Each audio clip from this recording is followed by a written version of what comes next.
Hello बच्चों, चलिए प्रश्न को देखते हैं। सिद्ध कीजिए कि निम्नलिखित फलनों का उच्चतम या निम्नतम मान नहीं है। एच एक्स बराबर एक्स की घात 3 प्लस एक्स की घात 2 प्लस एक्स प्लस 1। तो यहाँ हमें क्या करना है?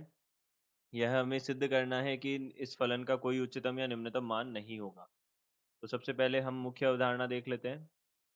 तो मुख्य अवधारणा देखिए, यहाँ हमें अंतराल नहीं दिया हुआ है, तो जब अंतराल ना दिया हुआ हो तब फलन को किस प्रकार से हम उसका उच्चतम निम्नतम देखते हैं, और अगर ना हो तो कैसे पता चलता है कि उच्चतम निम्नतम नहीं है, यह देख लेते हैं। तो यदि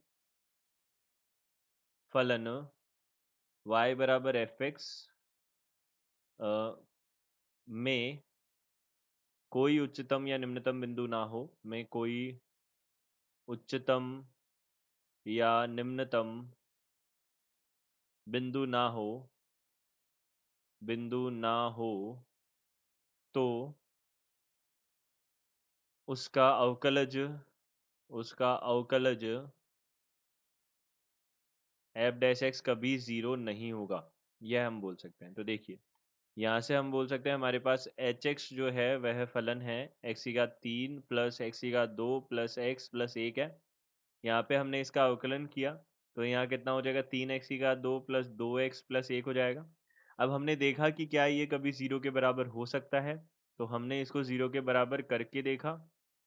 तो देखिए यहाँ पे जीरो, देखिए यह एक हमारे पास द्विघात समीकरण है, तो इसके लिए हम विवेचक ज्ञात कर लेते हैं। तो B square minus 4ac, B की घात 2 माइनस 4ac, तो बी की घात 2 कितना हो जाए? 4 माइनस ए गुणा 4 गुणा ए कितना है? 3 है, और सी कितना है? 1 है। तो यह कितना हो जाएगा? 4 माइनस 4 तो यह 12, यह हो जाएगा हमारे पास में माइनस का 8, यह हो जाएगा ऋणात्मक। इसका तात्पर्य हो जाएंगे वास्तविक मूल्य नहीं है। इसका तात्पर्य क्या होगा? वास्तविक मूल नहीं है।